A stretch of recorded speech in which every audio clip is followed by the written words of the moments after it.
The first sensation that registered in Zara Voss's consciousness wasn't pain, though she'd expected that. It was warmth. Soft, enveloping warmth that seemed to cradle her battered body like a lover's embrace. The second was the scent, not the acrid smoke of burned flesh and metal she remembered from the battlefield, but something clean and masculine, tinged with the subtle fragrance of synthetic lavender from air recyclers. Her silver eyelids fluttered open, revealing irises the deep purple of Kytherian twilight. Above her stretched an unfamiliar ceiling of brushed metal panels, their surface reflecting the gentle glow of bioluminescent strips. This wasn't a medical bay aboard a Kytherian vessel, nor was it the sterile white of a Federation facility. Where was she? Zara attempted to sit up, and immediately regretted it as fire lanced through her ribs. A soft groan escaped her lips, the sound foreign after what felt like an eternity of silence. Her hand instinctively moved to her side, fingers encountering the smooth material of bandages wrapped expertly around her torso. Beneath a simple gray tunic, she could feel the tight binding that held her ribs in place. "Easy there, warrior." The voice was deep, unmistakably human, with a slight rasp that spoke of too many nights spent in smoke-filled cantinas. "You took a plasma cannon blast at close range. You're lucky to be breathing." Zara's head snapped toward the source of the voice, and her breath caught. Leaning against the doorframe stood a human male, and not just any human. She recognized the build and bearing of a Federation soldier even in civilian clothes. Tall and broad-shouldered, with dark hair that fell in waves to just above his collar and eyes the color of storm clouds. A thin scar traced a line from his left temple to his jaw, giving his handsome features a dangerous edge. "You," she whispered, her voice hoarse from disuse. Her hand moved instinctively to where her weapon should have been, finding only empty air. "Your Federation."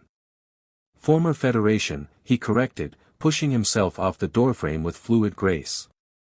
"Name's Dane Blackwood. And before you ask, yes, I'm the one who pulled you out of that hellhole on Kepler's Ridge." Zara's mind raced, trying to make sense of this impossible situation. The last thing she remembered was the ambush, her reconnaissance team caught in the open when Federation forces had surrounded them. The screams of her fellow Kytherians as plasma fire tore through their ranks. The searing agony as a cannon blast had sent her flying, her silver skin charred and bleeding. Why? The question escaped her lips before she could stop it. Why would you save a Kytherian soldier? Dane moved closer, and Zara noticed he kept his hands visible, palms open in a gesture of peace. "Maybe because I'm tired of watching people die for a war that lost its meaning years ago." He settled into a chair beside the bed, maintaining a respectful distance. "Or maybe because when I saw you lying there, something inside me rebelled against leaving you to die."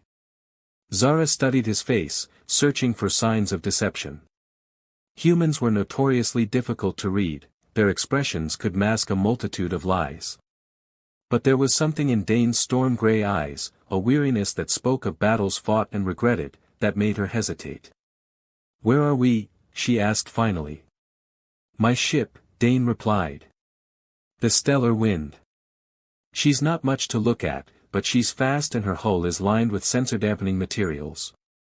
We're currently hiding in the asteroid field of the Tannhauser system." A smuggler's ship, then. That explained the utilitarian decor and the subtle modifications she could now see in the room's design. "You're a smuggler." "Among other things." Dane's lips quirked in what might have been a smile. "I prefer the term independent contractor. I move cargo for people who need things moved quietly. Sometimes that cargo is medical supplies for refugee camps. Sometimes it's intelligence data for resistance cells. And sometimes," his eyes met hers, "it's wounded warriors who deserve a chance at life." Zara felt something shift inside her chest, a flutter of sensation that had nothing to do with her injuries. This human, this enemy, had risked his life to save hers. More than that, he'd cared for her injuries with a gentleness that spoke of experience with battlefield medicine. "How long have I been unconscious?" she asked. 3 days, Dane replied. "I wasn't sure you were going to make it." Kytherian physiology is different enough from human that I had to improvise with the medical treatments. 3 days. Her team would have reported her dead by now. The thought sent a pang of loss through her heart, not for herself, but for those who would mourn her passing. My team. I'm sorry, Dane said quietly. I searched for survivors, but you were the only one I could find alive. Silence stretched between them, heavy with unspoken grief. Zara had lost comrades before, it was the nature of war, but it never became easier. Each loss carved away another piece of her soul, leaving her more hollow than before. The Federation will be hunting for me, she said finally. If they find me on your ship, they'll find a dead smuggler and an empty hull, Dane finished. I'm already persona non grata with my former employers. Adding harboring enemy combatants to my list of crimes won't make much difference. Zara found herself studying him more intently. There was something about Dane Blackwood that defied her expectations of humans, particularly Federation humans. Where she expected coldness, she found warmth. Where she expected deception, she sensed truth. And where she expected hatred for her kind, she found something else entirely, something that made her pulse quicken in a way that had nothing to do with her injuries. Why did you leave the Federation? She asked. Dane was quiet for a long moment, his gaze distant. I joined to make a difference. To protect colonies from pirate raids and keep trade routes safe. For a while, that's what we did. But then the war with your people started heating up, and the missions changed. His jaw tightened. I was ordered to level a Kytherian settlement on Proxima 7. Military intelligence said it was a weapons depot. It wasn't. Zara's breath caught. She'd heard of Proxima 7, a farming colony where families had tried to build new lives away from the war. The Bright Valley Massacre. Is that what your people call it? Dane's voice was hollow. We called it Operation Clean Sweep. Very clinical. Made it easier to sleep at night, having a clean name for burning down homes with families still inside. The raw pain in his voice made something inside Zara's chest ache in sympathy. You were there. I led the assault team. The admission seemed to cost him something. By the time I realized what we'd walked into, it was too late. 347 civilians dead, including 67 children. His hands clenched into fists. That was my breaking point. I requested transfer, was denied, so I took matters into my own hands. You deserted. I liberated myself from a corrupt system, Dane corrected. Been working freelance ever since, trying to balance the scales. Zara felt her worldview shifting, the rigid categories of enemy and ally blurring around the edges. This human, this former Federation soldier, had thrown away his career, his life, his safety, rather than continue participating in atrocities against her people. And now he'd risked everything again to save her life. Thank you, she said quietly. The words felt inadequate for what he'd done, but they were all she had. Dane's expression softened. Don't thank me yet. We're still in Federation space, and you're still injured. Getting you somewhere safe is going to be tricky. I don't have anywhere safe to go, Zara admitted. My unit was my family. Without them. She trailed off, the reality of her situation hitting her with fresh force. Then maybe it's time to find a new family, Dane said gently. One that includes reformed smugglers and stubborn Kytherian warriors. Despite everything, her injuries, her loss, the impossibility of her situation, Zara found herself smiling. It was a small smile, barely more than a quirk of her lips, but it was genuine. Is that an invitation, Dane Blackwood? It's whatever you want it to be, Zara Voss. The way he said her name, with careful pronunciation of the Kytherian syllables, sent warmth spreading through her chest. When had an enemy become an ally? When had a stranger become someone she wanted to trust? I should contact my superiors, she said, though the words lacked conviction. Let them know I survived. You should, Dane agreed. But maybe not just yet. Maybe first you should decide what you want to do with this second chance at life. Zara met his eyes, seeing something there that made her pulse quicken. Possibility. Hope. And something else, something that flickered between them like a spark waiting to become flame. For the first time since awakening, she allowed herself to truly look at the future, not as a soldier with orders to follow, but as a woman with choices to make. And looking at Dane Blackwood, she found she was very interested in exploring those choices. The Federation Intelligence Headquarters on New Terra gleamed like a crystalline monument to bureaucratic power, its 30 floors of reinforced transparisteel and quantum-encrypted data cores housing the Empire's most closely guarded secrets. To most citizens, it was an impenetrable fortress. To Nick Sterling, it was just another puzzle waiting to be solved. She moved through the lobby with practiced ease, her appearance carefully crafted to blend in among the hundreds of civilian contractors who serviced the building daily. Her hair, a striking shade of platinum that could pass for either human bleaching or natural Kytherian coloring, was pulled back in a severe bun that emphasized her sharp cheekbones.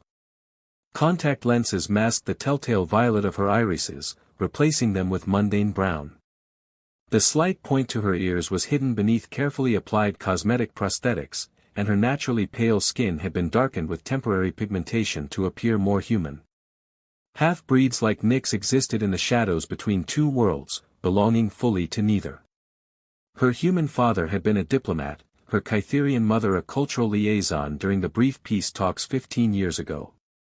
Their forbidden romance had produced a daughter who inherited the best and worst of both species, human adaptability and Kytherian intuition, but also the prejudice and mistrust that followed anyone caught between warring peoples. Today, she wore the uniform of a senior data systems technician, complete with authorization badges that would grant her access to the lower security levels.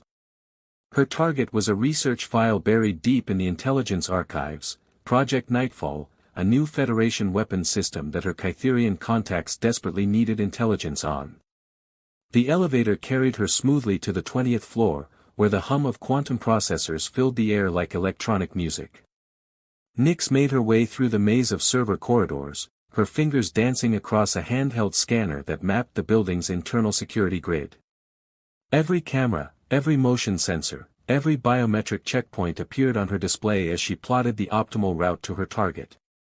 She was so focused on her scanner that she almost didn't notice the figure crouched beside one of the main data terminals until it was too late. "Well, this is unexpected," a male voice said softly. Nix froze, her hand instinctively moving toward the plasma cutter concealed in her tool kit. The man straightened slowly, hands visible and empty, and she found herself looking at someone who definitely didn't belong in the server room any more than she did. He was tall and lean, with dark skin and intelligent brown eyes that seemed to catalog every detail of her appearance in seconds. His black hair was cropped short in military fashion, and despite wearing civilian technician coveralls identical to hers, he moved with the controlled grace of someone trained in combat. A Federation intelligence operative, she realized with a sinking heart. "Let me guess," he continued, his voice carrying a slight accent she couldn't place, "you're here for the same files I am." Nix's mind raced through options. Run, fight, or bluff. Something in his tone suggested violence wasn't his first choice, so she decided to test the waters. "That depends on which files you mean." A smile tugged at the corner of his mouth. "Project Nightfall. Sublevel Archives, Section 7 Alpha." He gestured to the terminal where he'd been working. "Unfortunately, it seems the security protocols are more sophisticated than my intelligence indicated." "Your intelligence?" Nick stepped closer, noting the professional quality of his fake credentials and the subtle modifications to his scanner that marked him as someone with serious technical skills. "You're not Federation." "Former Federation," he corrected.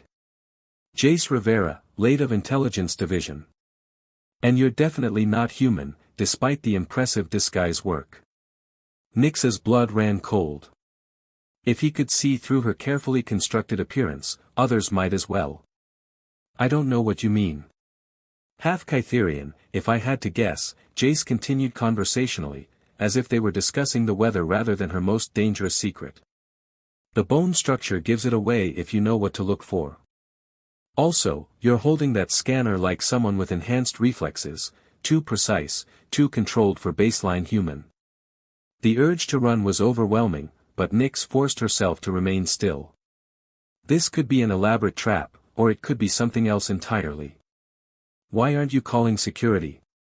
Because I'm here to steal the same information you are, and I suspect we have similar motivations. Jace moved away from the terminal, giving her space. Project Nightfall isn't just another weapons system. It's specifically designed to target non-human physiology. If the Federation deploys it. Genocide, Nyx finished quietly. She'd suspected as much when her contacts had described the intelligence they'd gathered, but hearing it confirmed sent ice through her veins. Exactly. And since I've spent the last 2 years trying to prevent exactly that kind of atrocity, I find myself in the uncomfortable position of needing to work with someone I just met. Jace held up his hands in a gesture of peace. Temporary partnership. Pool our resources and get out of here before security notices we're both where we shouldn't be. Nyx studied his face, looking for signs of deception. Her Kytherian heritage gave her an edge in reading human emotions, and what she sensed from Jace was genuine, a mixture of determination, frustration, and something else she couldn't quite identify. Not attraction, exactly, but awareness. Interest. What makes you think I'll trust a former Federation intelligence operative? She asked. Because you're smart enough to recognize that we both want the same thing, and stubborn enough to try this alone if necessary. His smile was wry. Also because my security override codes are apparently useless, and you look like someone who might have better luck with the encryption. Despite herself, Nyx found her lips quirking upward. There was something appealing about his directness, his willingness to admit weakness. Most humans she'd encountered were too proud or too prejudiced to acknowledge that a half-breed might possess superior skills. What's your extraction plan? She asked. Same way I got in. Service elevator to sublevel parking, stolen airspeeder to the commercial district, disappear into the crowd. Jace gestured toward the terminal. Assuming we can actually get the data first. Nyx approached the terminal, noting the sophisticated quantum encryption that had stymied his efforts. Federation security was good, but they designed their systems with human limitations in mind. Her hybrid nature gave her advantages they hadn't anticipated, enhanced pattern recognition, superior multitasking ability, and an intuitive understanding of both human and Kytherian technology. Give me 5 minutes, she said, connecting her own scanner to the system. Confident, Jace observed, moving to watch her work. I like that. The encryption was indeed formidable, layers upon layers of quantum-entangled security protocols that would have taken a normal human hours to break. But Nyx's mind worked differently, processing multiple data streams simultaneously while her enhanced reflexes allowed her to input commands faster than the system's intrusion detection protocols could track. As she worked, she became aware of Jace watching her with undisguised fascination. Not the clinical interest of a scientist studying a specimen, but something warmer. Appreciative. How long since you left the Federation? She asked, partly to break the tension and partly from genuine curiosity. 18 months, he replied. Ever since I discovered what Division 7 was really working on. Turns out there's a whole department dedicated to developing ways to exterminate non-human species more efficiently. Nyx's fingers never paused in their work, but she felt her jaw tighten. Family business? Something like that. My sister married a Zentoran trader. When the Federation decided that particular species was becoming too economically influential. He trailed off, but she could fill in the blanks. I'm sorry, she said quietly, meaning it. Ancient history now. What about you? This doesn't seem like your first infiltration. Nyx considered how much to reveal. Something about Jace made her want to trust him, but survival instincts died hard. Let's just say I have a vested interest in preventing interspecies warfare. Fair enough. He leaned against the wall, close enough that she could smell his cologne, something subtle and masculine that made her more aware of his presence than she wanted to be. Can I ask you something? You can ask. Why not just pass for human full-time? Your disguise work is flawless. You could disappear into the general population, live a normal life. The question hit closer to home than Nyx liked. She'd considered it, especially during the worst periods of the war when being anything other than human meant living in constant fear. But the answer was complex, rooted in identity and belonging and the stubborn refusal to deny half of what she was. Because hiding who you are isn't living, she said finally. It's just a different kind of dying. Something shifted in Jace's expression, a deepening of understanding that surprised her. I get that. After I left the Federation, I could have disappeared too. Changed my identity, found some quiet planet to retire on. But some fights are worth having, even if you're fighting alone. Are we fighting alone? The words slipped out before she could stop them, carrying more meaning than she'd intended. Jace moved closer, close enough that she could feel the warmth radiating from his body. Not today, apparently. The terminal chimed softly, indicating success. Nyx's enhanced abilities had cracked the encryption in less than 3 minutes, considerably faster than her estimate. She began downloading the Project Nightfall files, watching as terabytes of data flowed into her secured storage device. Impressive, Jace murmured, his breath warm against her ear as he leaned over her shoulder to watch the download progress. Nyx's pulse quickened, though she told herself it was just adrenaline from the mission. She was hyper-aware of his proximity, the subtle heat of his body, the way his presence seemed to fill her senses. This was dangerous territory, not just because they were surrounded by enemies, but because she was starting to care about what happened to him. Download complete, she announced, disconnecting her device and stepping away from the terminal. Distance was safer, both tactically and emotionally. Excellent. Now we just need to, Jace's voice cut off as warning lights began flashing throughout the server room. The soft hum of electronics was joined by the harsh wail of security alarms. Someone triggered the intrusion protocols, Nyx said, checking her scanner. Red dots were converging on their location from multiple directions. We've got company incoming. So much for the quiet approach, Jace muttered, pulling a compact plasma pistol from beneath his coveralls. You armed? Nyx produced her own weapon, a sleek Kytherian energy blade that hummed to life in her hand. Always. They moved toward the exit, but the sound of boots in the corridor beyond made them both freeze. Too late, security forces were already in position. Alternative exit? Jace asked. Nyx consulted her scanner, noting the ventilation shafts and maintenance conduits that honeycombed the building. Maintenance shaft, northwest corner. It connects to the building's primary air recycling system. That's going to be a tight fit. Better than a jail cell. She was already moving, her scanner guiding them away from the approaching security teams. They reached the maintenance access panel just as the first Federation troops entered the server room. Nyx's enhanced strength made quick work of the heavy cover, revealing a narrow shaft that disappeared into darkness.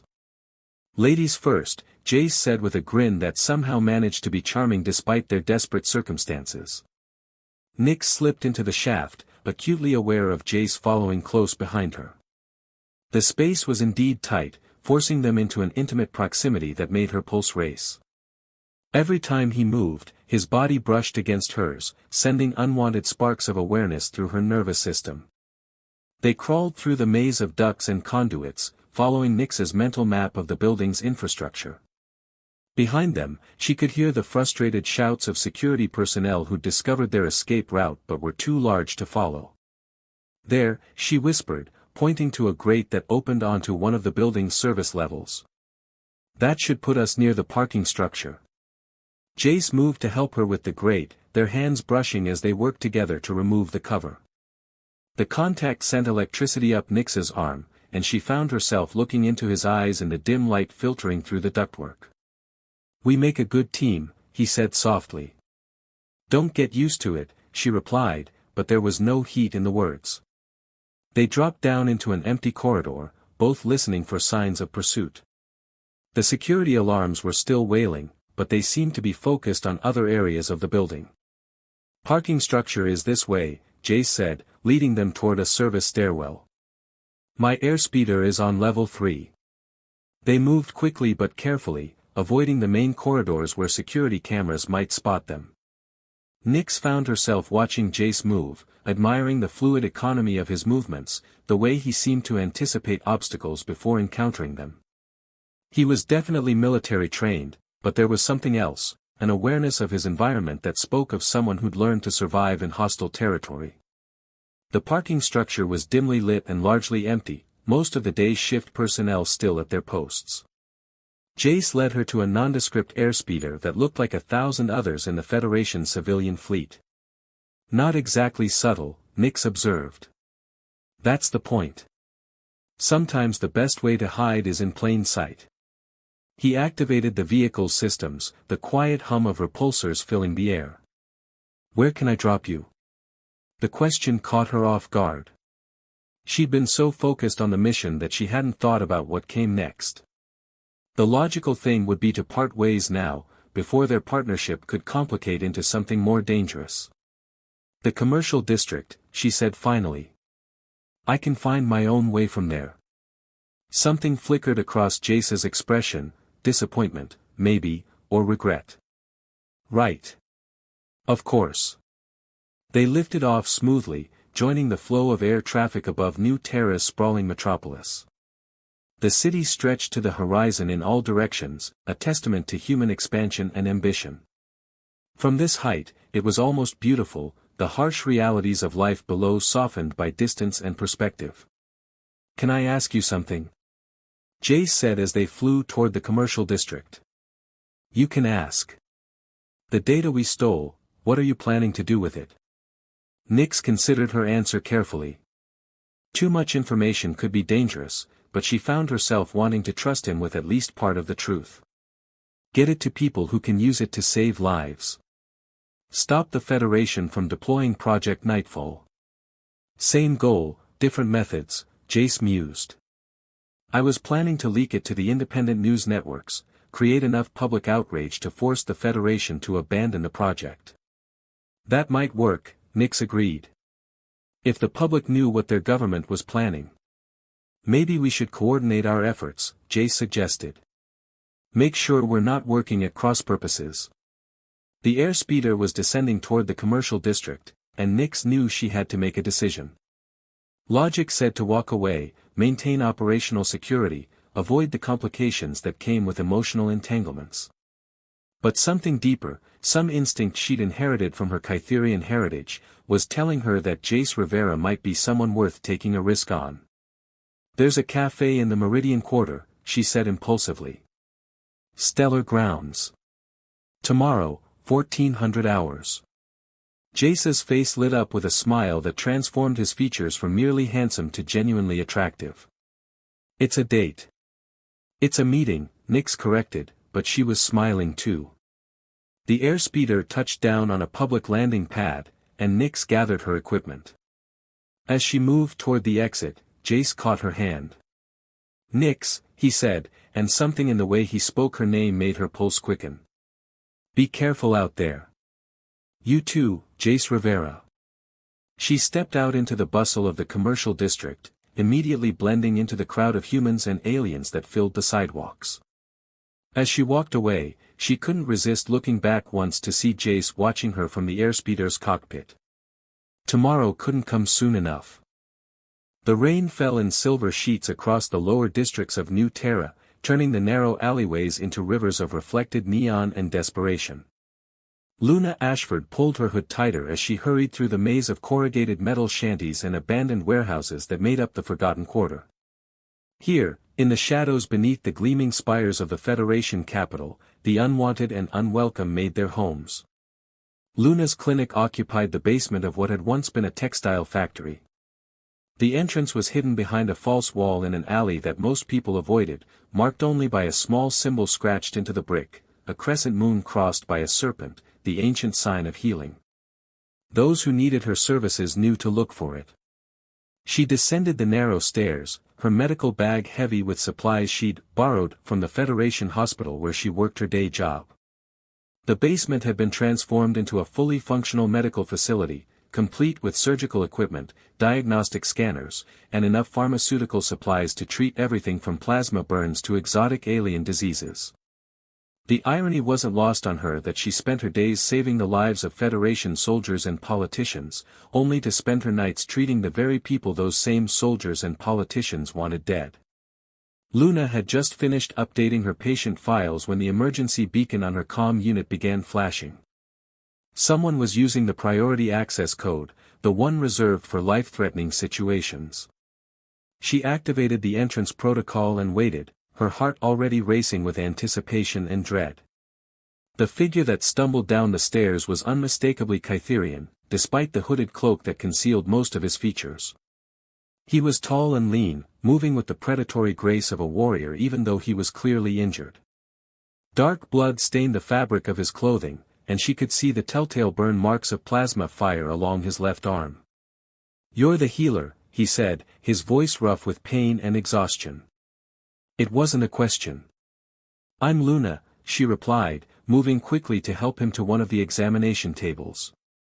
"And you're bleeding all over my floor." Despite his injuries, he managed what might have been a smile. "Kale Nightshade. And I apologize for the mess." Luna began cutting away his cloak and shirt, revealing the full extent of his wounds. 3 plasma burns across his torso, a deep gash along his ribs, and what looked like shrapnel embedded in his shoulder.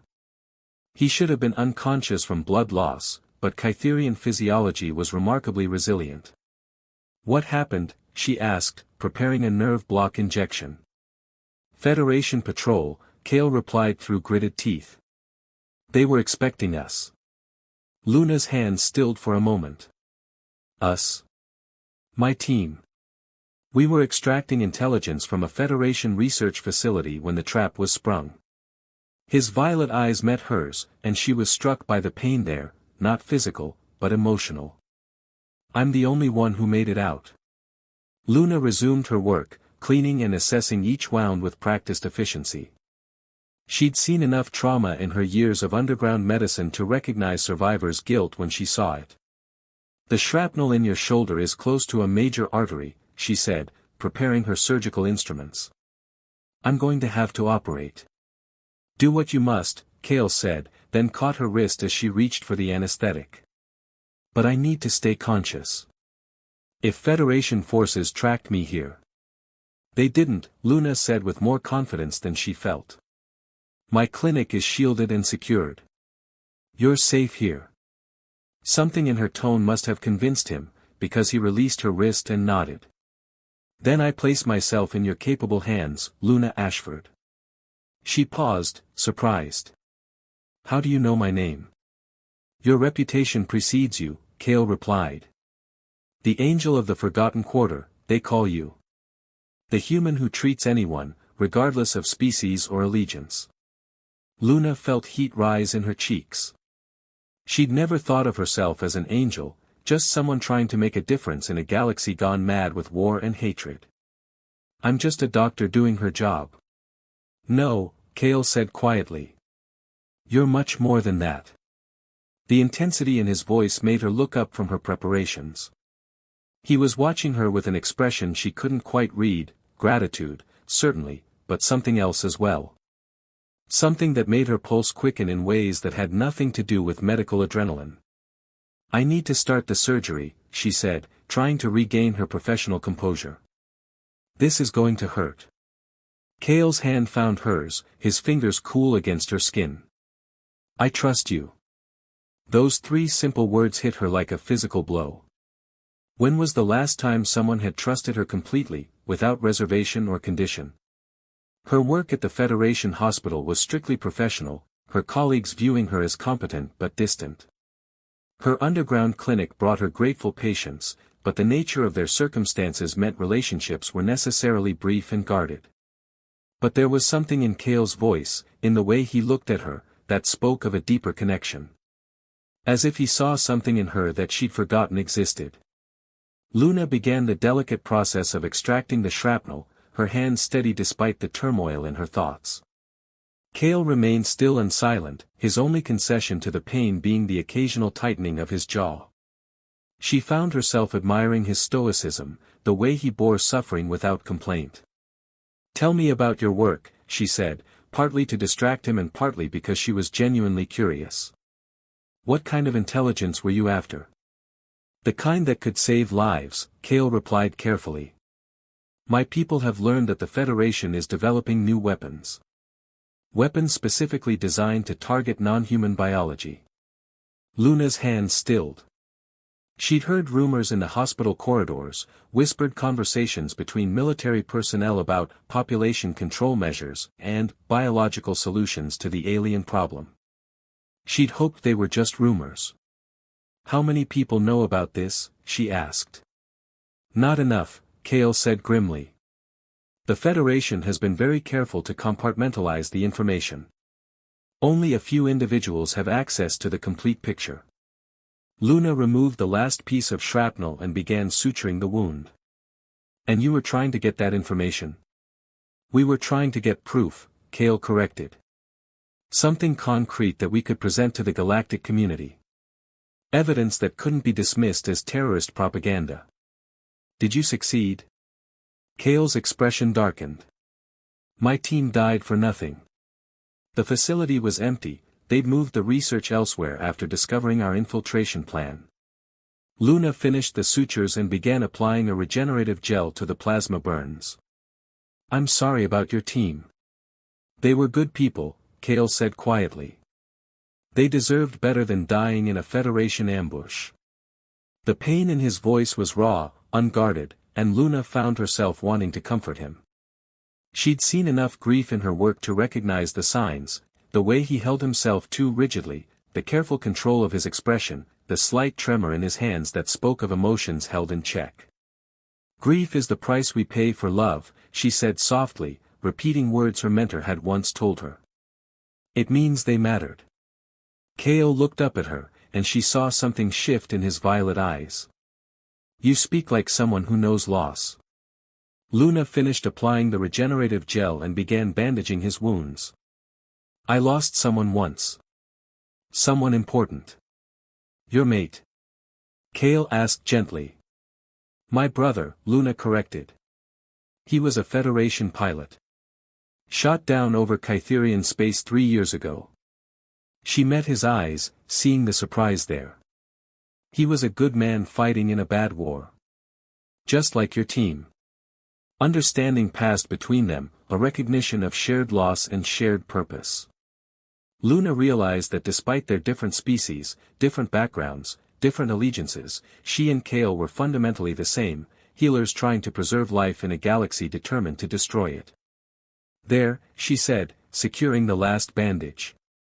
"You'll need to rest for at least a day before those wounds are stable enough for you to move around normally." "I can't stay," Kale protested, trying to sit up. "If the Federation traces me here." "They won't," Luna said firmly, placing a hand on his chest to keep him lying down. "And even if they did, you're in no condition to run. Those burns need time to heal, or they'll reopen and you'll bleed out in whatever alley you collapse in." Kale studied her face, and she could see him weighing his options. Finally, he nodded reluctantly. "One day. Then I have to go." "One day," Luna agreed. "I have a recovery room upstairs where you can rest properly." She helped him to his feet, noting how he leaned on her more than he probably wanted to admit. The recovery room was small but comfortable, with a bed, a small table, and a window that looked out onto the alley. Luna helped him settle onto the bed, adjusting the pillows to support his injured shoulder. "Why do you do this?" Kale asked as she checked his bandages one final time. "Risk your career, your safety, to help people like me?" Luna considered the question. It was one she'd asked herself many times, especially during the darkest moments when the weight of her double life threatened to crush her. "Because someone has to," she said finally. "Because if we don't help each other, if we don't find ways to bridge the gaps between our species, then we're all lost. Human, Kytherian, or otherwise." "And you believe that's possible? Peace between our peoples?"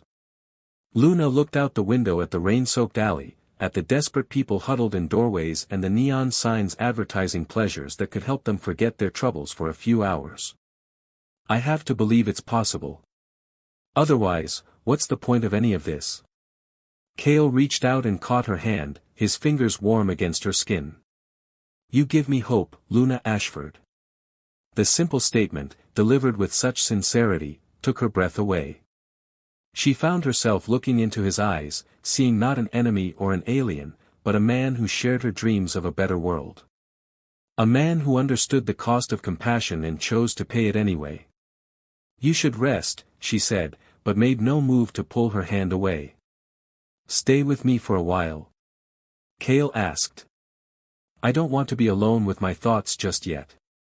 Luna knew she should go, should maintain professional boundaries, should remember that getting emotionally involved with patients was a dangerous path. But something in his voice, in the vulnerability he was showing her, made her nod. She pulled up a chair beside the bed, and they talked quietly as the rain continued to fall outside. Cale told her about his homeworld, about the forests of crystal trees that sang in the wind and the ancient cities carved into living rock.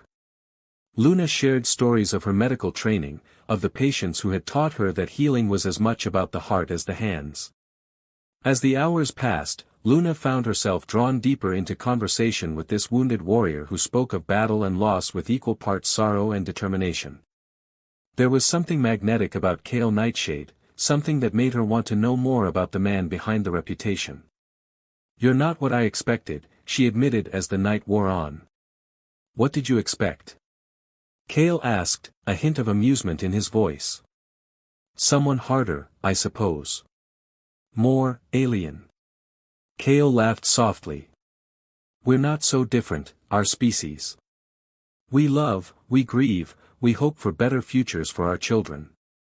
The Federation would have you believe otherwise, but at our core, we're remarkably similar.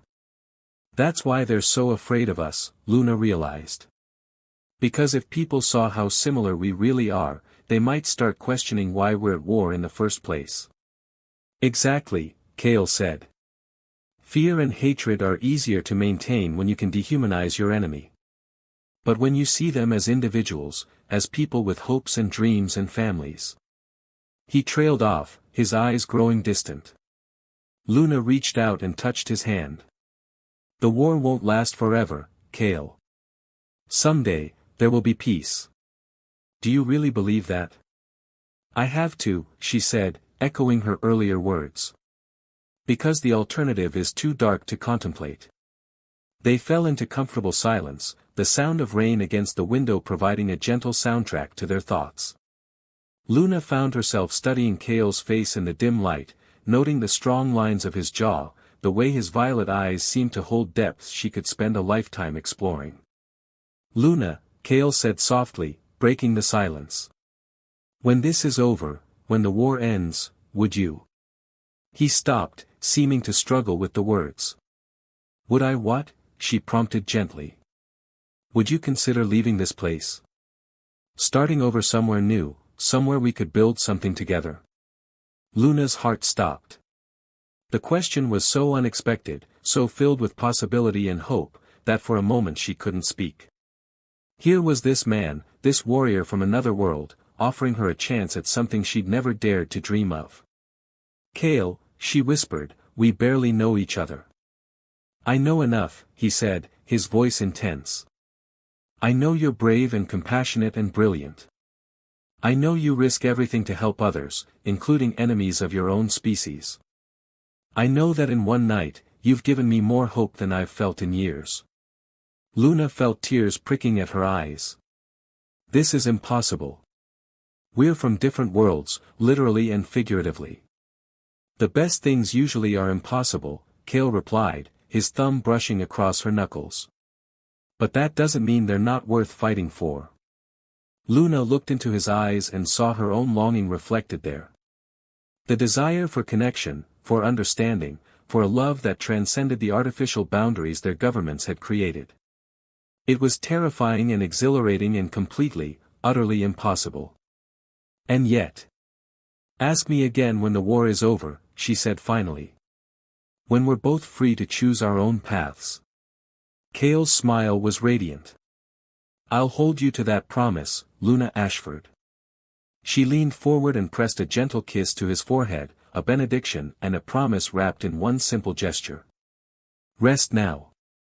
Tomorrow, we'll figure out how to keep you safe until you're fully healed. As she moved toward the door, Kale called her name softly. Luna. Thank you. For everything. Thank you, she replied, for giving me something worth believing in. Luna returned to her clinic, but sleep was impossible. Instead, she sat at her desk, staring out at the rain-washed alley and thinking about violet eyes and impossible dreams. In the space of one evening, her carefully ordered world had been turned upside down by a wounded warrior who spoke of peace and offered her a future she'd never imagined. The war would end eventually, all wars did. And when it did, Luna Ashford would be ready to answer Kale Nightshade's question. She only hoped they would both survive long enough to see that day. Outside, the rain began to slow, and the first hint of dawn touched the eastern sky. Somewhere in the recovery room above, Kale was sleeping peacefully, his wounds beginning to heal. And in the quiet of her clinic, Luna allowed herself to hope for a future where love could triumph over fear, where two people from different worlds could find a way to build something beautiful together. The war had brought them together, but it would be peace that would determine whether their connection could grow into something lasting. Luna closed her eyes and made a silent promise to herself and to the sleeping warrior upstairs. She would fight for that peace with everything she had, because some dreams were worth any price. In the growing light of dawn, the forgotten quarter stirred to life, its inhabitants beginning another day of survival and small victories. And in a hidden clinic beneath the streets, two hearts beat in rhythm with the same impossible hope, that love could indeed conquer all, even in a galaxy torn apart by war. The end.